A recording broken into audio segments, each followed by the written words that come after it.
Hey Mama! Welcome to the Everwell Mama podcast, the place where we explore simple, sustainable, self-care and wellness strategies to help you feel your best while managing your busy life. I'm Siobhan Bingham, a holistic life and wellness coach here to guide you as we uncover practical tools that will actually stick, so you can enjoy self-care without the guilt trip. Whether you're a new listener or returning for more, I'm so glad you're here. Let's dive into the next step on your journey to becoming an Everwell Mama.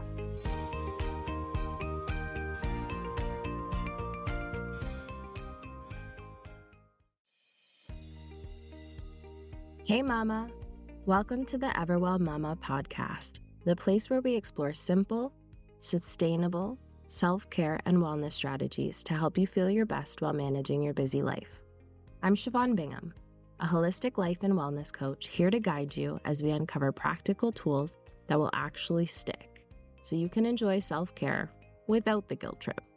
Whether you're a new listener or returning for more, I'm so glad you're here. Let's dive into the next step on your journey to becoming an Everwell Mama.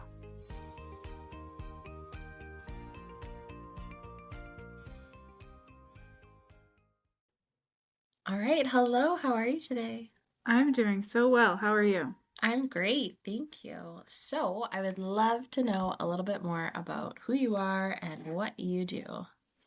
Yeah, so I'm Brigid and I am, let's see, first off, I'm a wife and a mom of 5 little ones, 8, 6, 4, 2, and almost 9 months.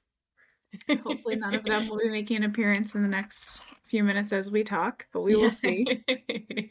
And I live in Western Pennsylvania. And so right now we have quite a bit of, well, we did have quite a bit of snow. A lot of it melted yesterday, but now it's freezing because it's so cold out. Same here. Yeah. Yeah, so I live in Western Pennsylvania. We live on a farm, and I own Loretto Wellness, which is where I help moms who've had difficult births heal their minds and bodies after said births. Amazing. And how did you get into that work? Kind of from my own story. So I had uh, somewhat of a rough birth for my first baby. And then for my second, I had a precipitous labor and I also had a hemorrhage after the fact. And it was just, I didn't feel like I had any support. It felt like I was pretty much all on my own. And I wasn't, but that's how it felt. And just like really alone and lost. And if I asked for help, then it meant I was a bad mom and like all those different feelings that you have whenever you're first postpartum and then you have something happen that you're not like sure what's happening. So there was all of that. And then, yeah, it took me a while to heal after that experience. And I just really want to help moms not ever feel like that. Like to not ever feel like they're all alone or that what they did was their fault or that their bodies are broken or anything like that. Like to help them really see that what happened to them, again, wasn't their fault, that they're a really good mom, and just to really help them like see where Jesus was in their story as well is super important to me.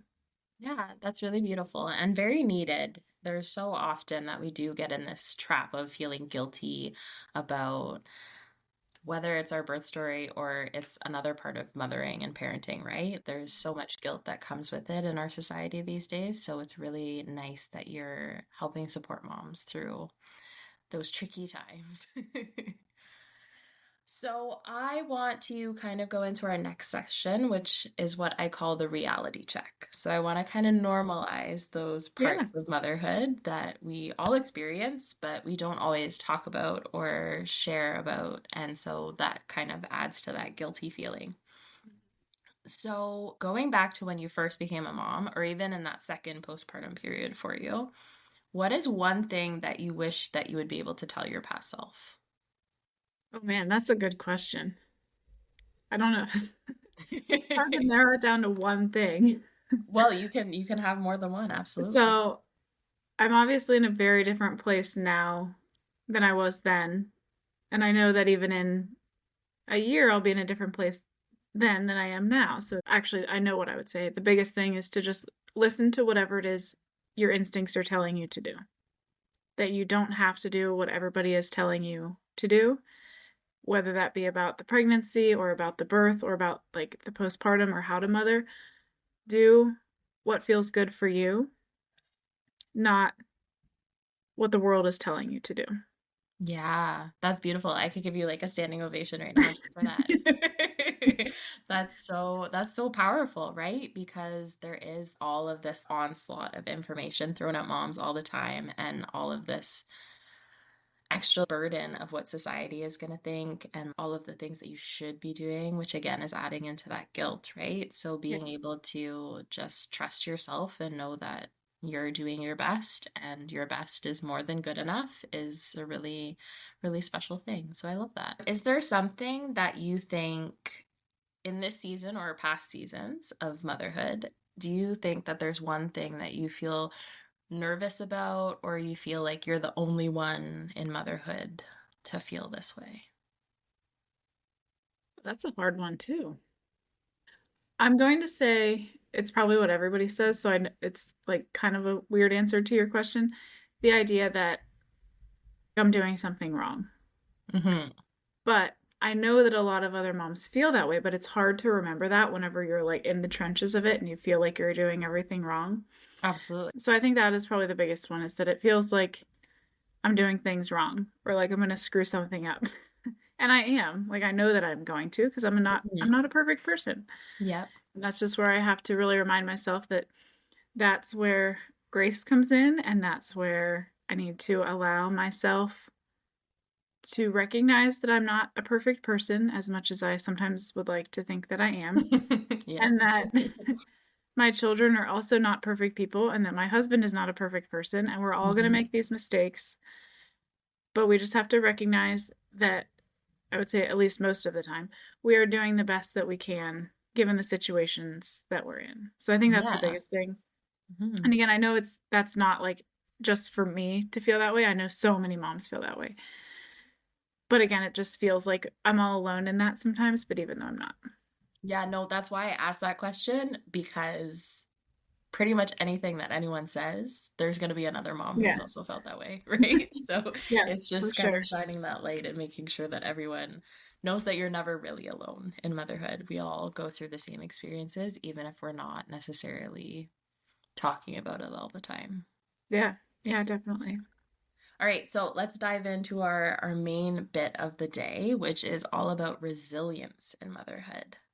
So tell me a little bit about how you have kind of found yourself into this work of resilience.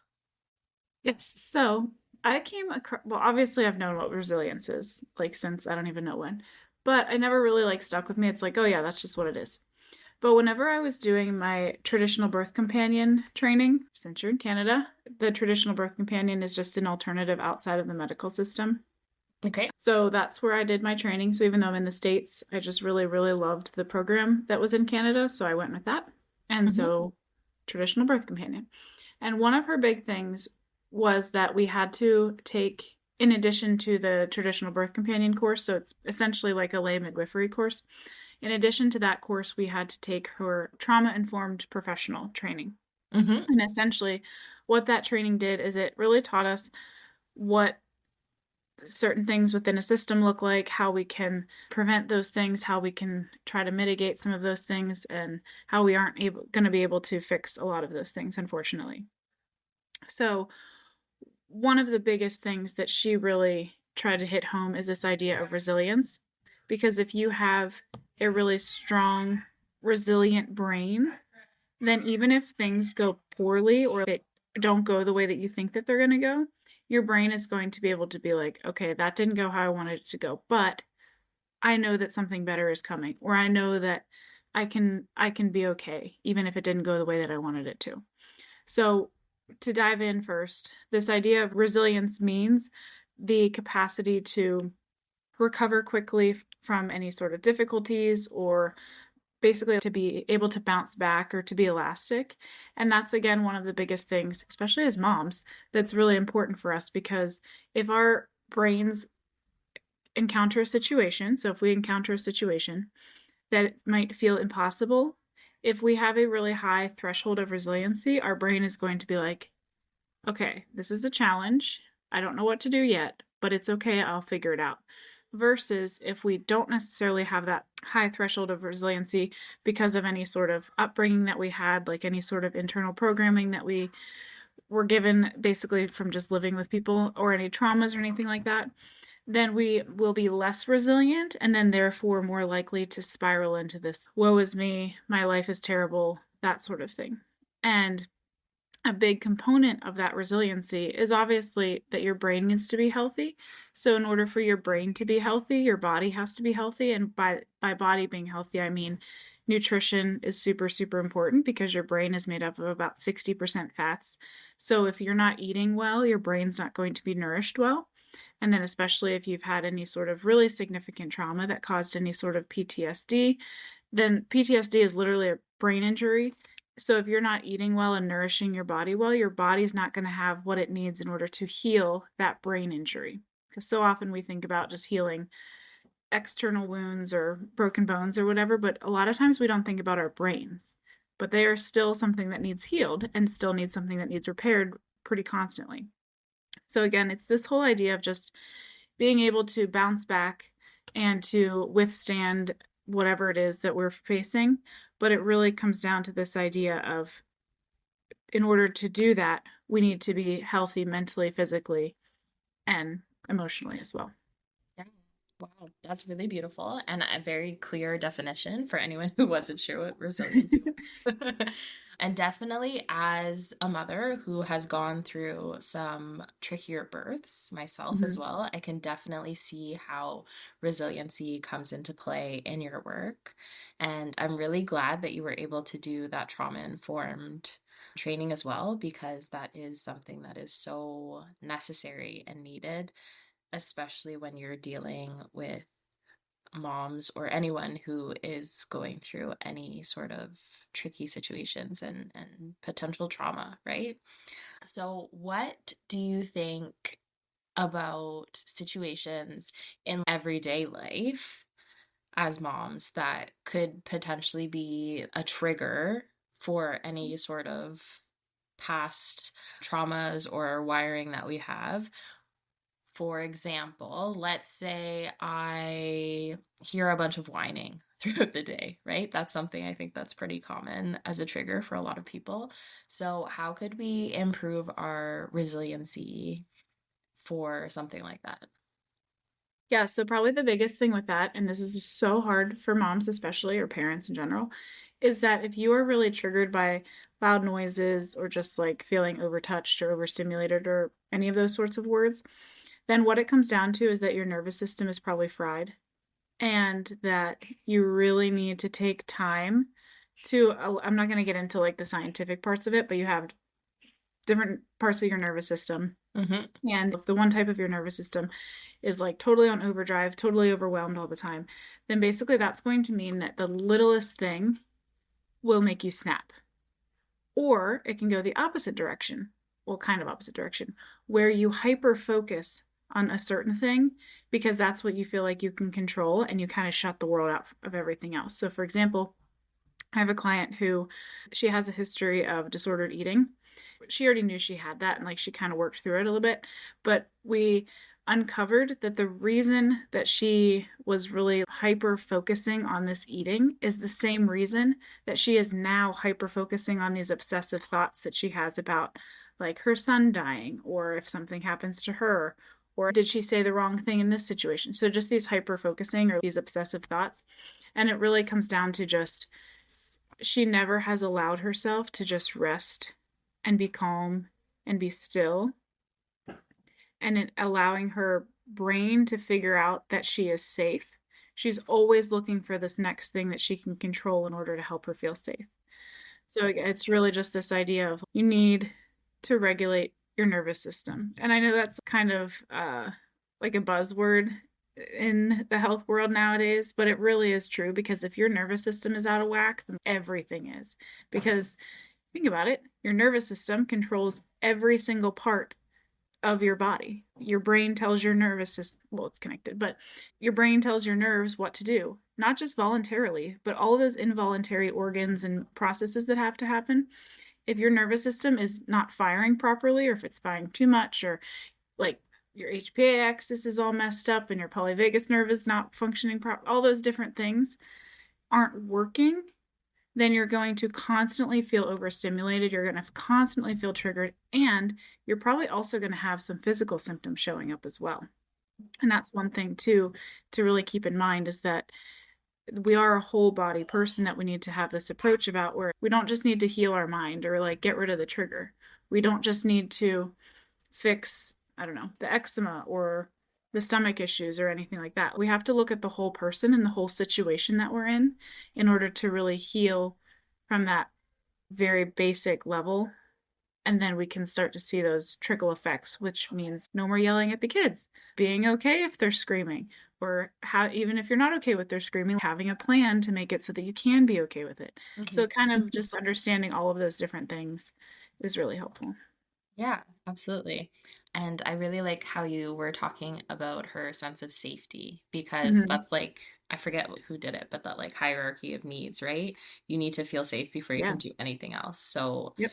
if you're triggered down at that level, you're going to stay down at that level. You can't move past it, right? So being able to calm yourself down and find those moments of rest and peace is really important. Mm-hmm. Yeah. And with that too, what we found with her and other people that I've worked with and just in general too, is that a lot of times these triggers that we have in our adult life are somewhat rooted in our past experiences. Not exclusively, but a lot of times they are. So for example, this one client, I'll just stick with her. She had this history of eating disorder. She overcame that. Now she had these more of obsessive thoughts. So we actually traced it back to whenever she was an 8-year-old child. And she said that she never really felt like safe in her house because her dad was always kind of on edge and never knew what mood he was going to be in or what he was going to say to her. And she realized that what she's feeling now and what she's trying to fix, like now, what seems like a now problem, is actually a problem that's from 30 years ago that she needs to address in order to heal what's happening now. Yeah, so often it's from the past, and especially in childhood when we're so malleable and we're taking in so much information, right? And that's why I'm so passionate about helping moms as well, right? So that we can kind of break those cycles and really be the best model that we can be for our kids. Yeah, for sure. When I was growing up, I didn't have a mom who had a good support system and was able to like handle all of the things, right? Her resiliency was pretty high, all things considered.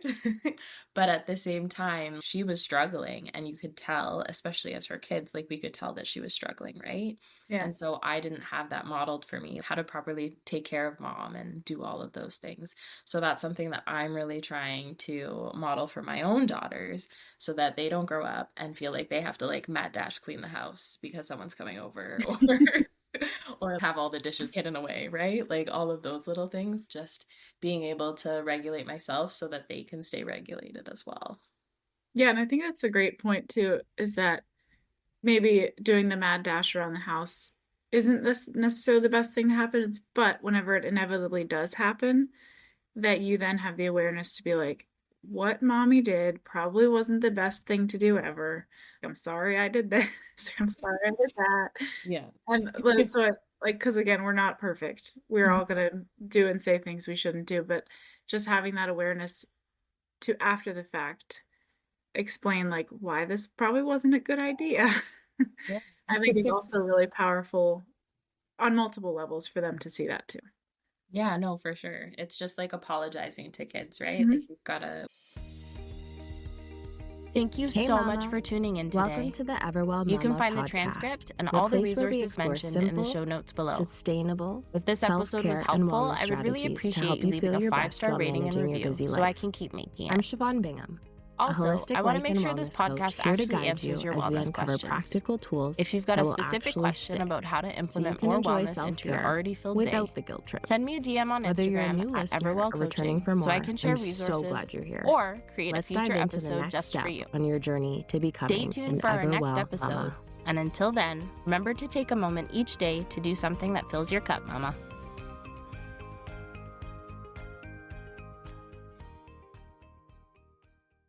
We've we've got to show them how to be good humans by being good humans ourselves Yeah. and acknowledging that no one is perfect and everyone's different and we've got to figure things out how we can.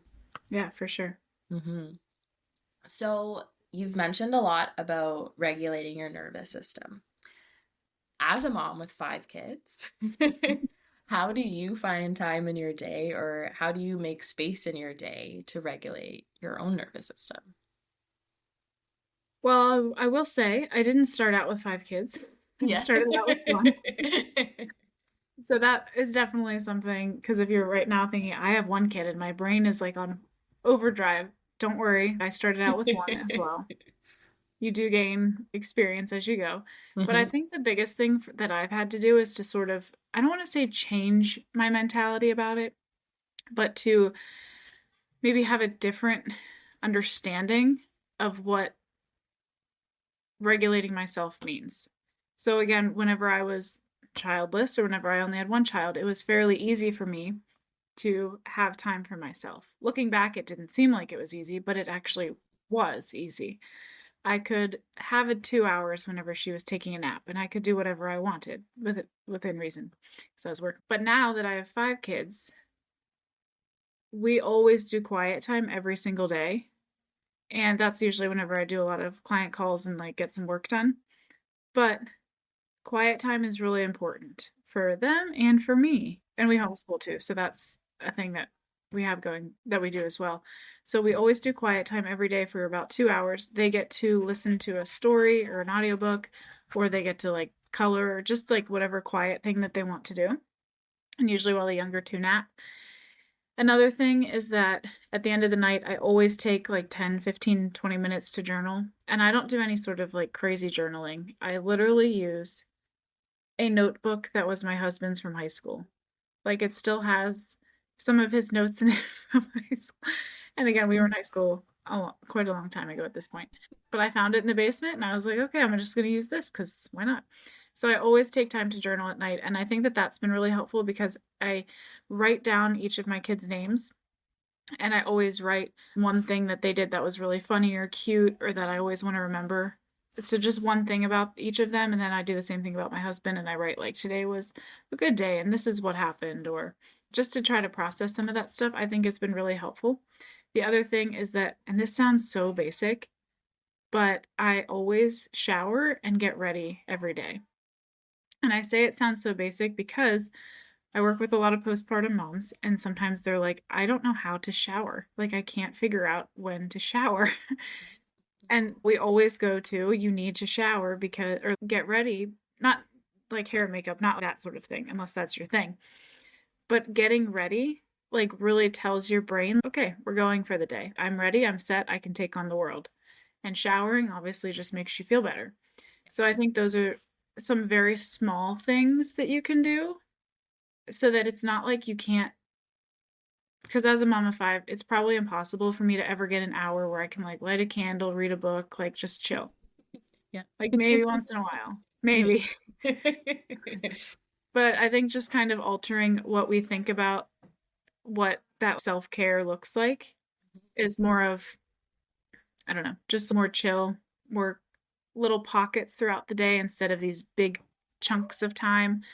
Another thing that actually one of my other clients did is that she was like, I can't find time to pray. I just don't know what's wrong with me. I can't find time to pray. And I was like, but where is one time during the day that you're always in the same position, like always in the same place? It's always quiet and you're always by yourself. She was like, I'm in the shower. And I was like, okay, then that's your time to pray. So she literally printed something out, laminated it, and she taped it in her shower. And Perfect. now every day, that's like her little prayer time for herself for 10 minutes. So Yeah. I think just doing things like that is really helpful. But again, I'm not perfect at it. There's definitely days whenever I have not so nice mommy moments. But I will say that the good days definitely outweigh the bad. Yeah.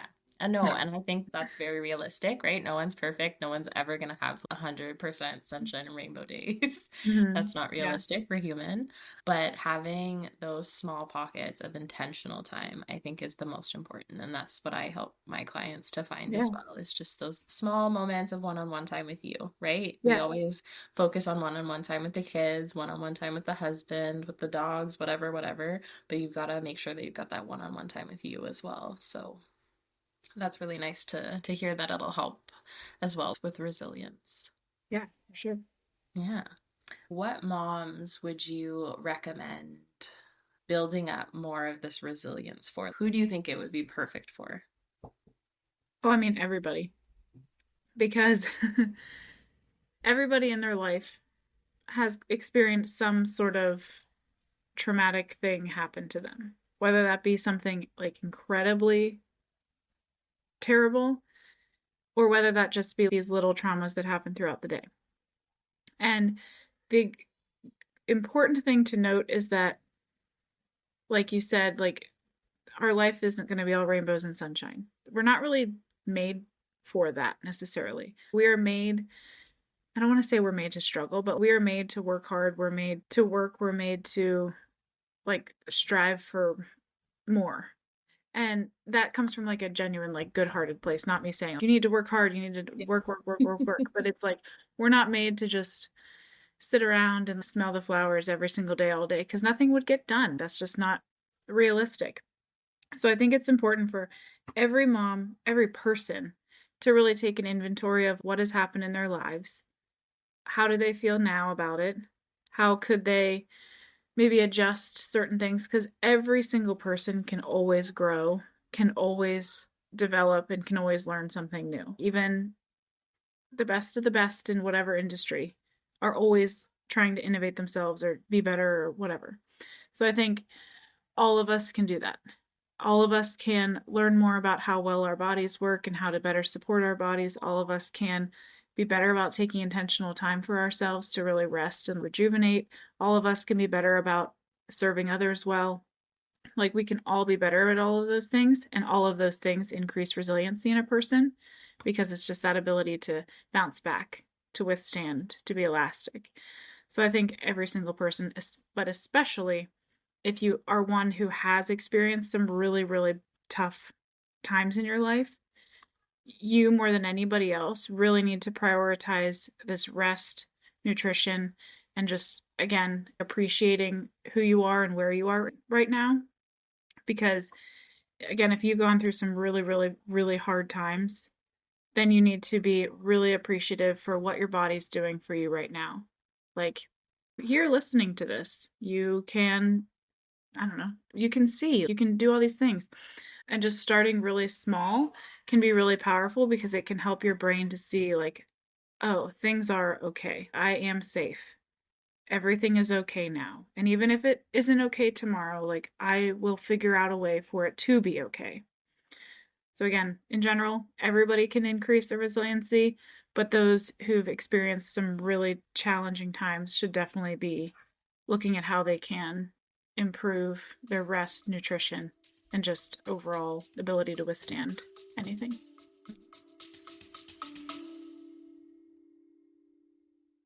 Hey, Mama. Do you feel like you're running on empty, just trying to keep up with the day to day? I totally get it. Finding time for yourself can feel impossible. That's exactly why I created guilt-free energy hacks for working moms who are tired of being tired. A free, quick access PDF filled with simple ideas to help you recharge without the guilt. Inside, you'll find 21 easy, realistic energy hacks organized by how much time you might need. One of them takes as little as 30 seconds. Whether you're at home, at work, or on the go, these strategies fit into your day so you can feel more energized and ready to tackle whatever gets thrown at you next. So if you're ready for a little more you time without sacrificing everything else, head down to the show notes to try them out for free. You deserve it, and I promise your energy will thank you. And I like how you said being of service to someone as well could help increase your resilience. So let's say you've got your rest, nutrition, and just like the basics down, and you're kind of ready for that next step. What do you think would be a good way of being of service to someone else in order to kind of get that boost of resiliency in yourself? I mean, I think it can be so small, especially nowadays that we have technology. It can be as simple as like sending somebody that you don't usually talk to a nice text to just say like, thank you for everything you've done for me or something like that. So doing really tiny things, if doing big things feels too hard, do really tiny things. So for example, one year during Lent, I was thinking about what I could do in order to sacrifice or whatever. And I thought, why don't I write a letter to somebody one day for 40 days? So for 40 days, I picked 40 different people and I wrote them a letter. And it really just helped me to reflect back on why they are important to me.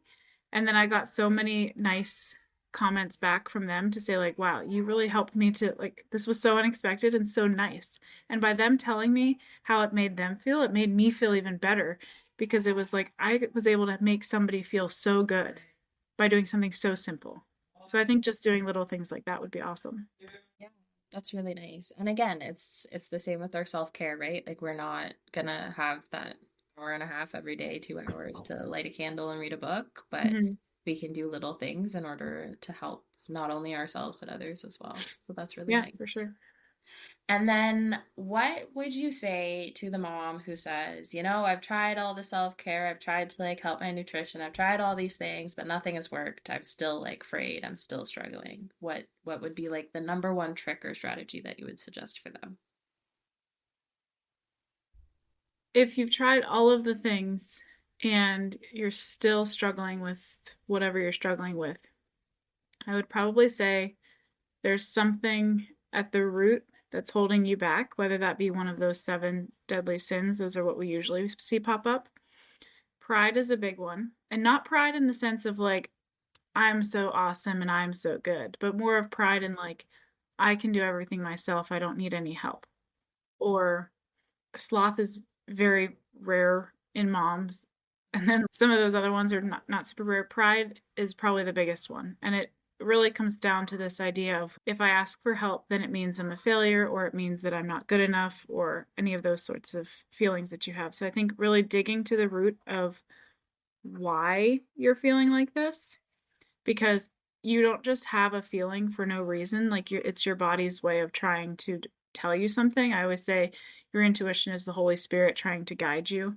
So really leaning into it and reflecting back, and it's like, well, what exactly has happened, or why am I feeling this way? So kind of what I mentioned earlier, where we have a lot of just in the world, and it's not bad, it's just how it is. But in the world, we have things that are like kind of programmed into us. So, for example, if you grew up in a household that wasn't super affluent, you might go into adulthood thinking, I really want to start a business and I really want to make a difference and earn a lot of money doing it.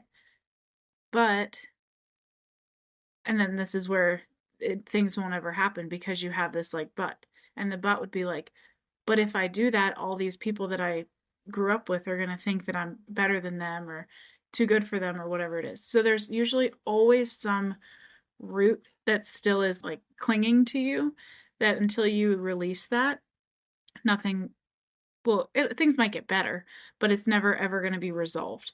And again, as people, we're always going to have something to work on. So I think that's the other thing to recognize is that even if you like cut off one root, there's probably other ones that are still there or that are still going to keep growing because again, we're just fallen people. So I think just, yeah, getting to that, really helping them to see what is actually in the way. And then just specific to the work that I do, I have this really cool exercise that I do with them where I help them see where Jesus was in their story. And usually after doing that, like their whole memory of what happened changes. So they come in to our first session, and I always do like a big debrief of what happened during their birth. And then in the second session, we do this exercise of where Jesus was. And after that exercise, it doesn't like change the memory, per se, but it changes how they perceive what happened. So they can then see where Jesus was with them during that entire experience. And by just seeing that, it usually brings this sense of calm and peace so that then they can start to process what actually happened to them. Whereas before there were these blocks of fear, or there were these blocks of like unworthiness or any of those that were coming up. But once you start to see that Jesus was with you during this time, then that's when things can start to change. Yeah, that's beautiful. And it's really important to find the support and get support if you need it, because you're not always going to be able to see those roots or see those tricky times on your own. You're going to need support to change that perception of it. So, yeah. Yeah, for sure. And do you have any resources or anything that you could share with the audience that would potentially be of support in their building resilience? Yeah, I actually have a lot of stuff. If you go to my website, it's just at www.loretowellness.com, and that's just spelled Loreto wellness. I have a few different freebies that are there. One of them is From Pain to Peace, and it really just walks you through like the beginning stages of healing. I have a few different master classes that I offer as well. And like I'm doing one actually this week coming up. It's about reclaiming your joy. So it probably won't be out in time, but I do those pretty much every week, where it's just about like how to really, it's never necessarily about resiliency like in title, but it's everything is always about that. Like, so for this one, about reclaiming your joy, like reclaiming not just to feel happy, but to feel joyful. And when you feel joyful, again, not all the time, but most of the time, whenever you feel joyful, you're going to really start to see things in a different way, which again helps your brain to be like, oh, everything's okay. I feel safe and good. And then I'm on Instagram at Brigid.Tebaldi as well. So I will make sure to link all that stuff down in the show notes so that it's easy to find. But yeah, thank you so much for chatting with me today about resilience in motherhood. I'm very excited to see how people kind of take these ideas and start to run with them. And hopefully we've helped some mom out there to know that she's not alone in her feelings, and that she has the capacity and the ability to push through the tough times by changing her perception, by working on her rest, nutrition, and by supporting herself to be able to look after her family a little better as well. Yeah, definitely. Thanks so much for having me. It was so nice to chat with you again. Yeah. All right. Well, we'll see you soon. Thank you so much for tuning in today. You can find the transcript and all the resources mentioned in the show notes below. If this episode was helpful, I would really appreciate you leaving a 5-star rating and review so I can keep making it. Also, I want to make sure this podcast actually answers your wellness questions. If you've got a specific question about how to implement more wellness into your already filled day, send me a DM on Instagram at EverwellCoaching so I can share resources or create a future episode just for you. Stay tuned for our next episode, and until then, remember to take a moment each day to do something that fills your cup, Mama.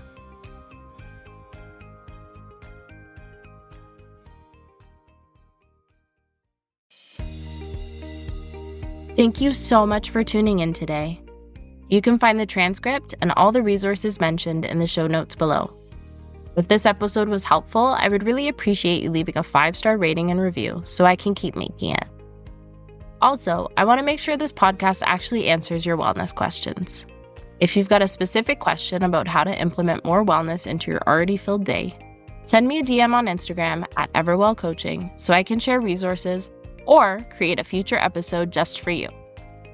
Stay tuned for our next episode, and until then, remember to take a moment each day to do something that fills your cup, Mama.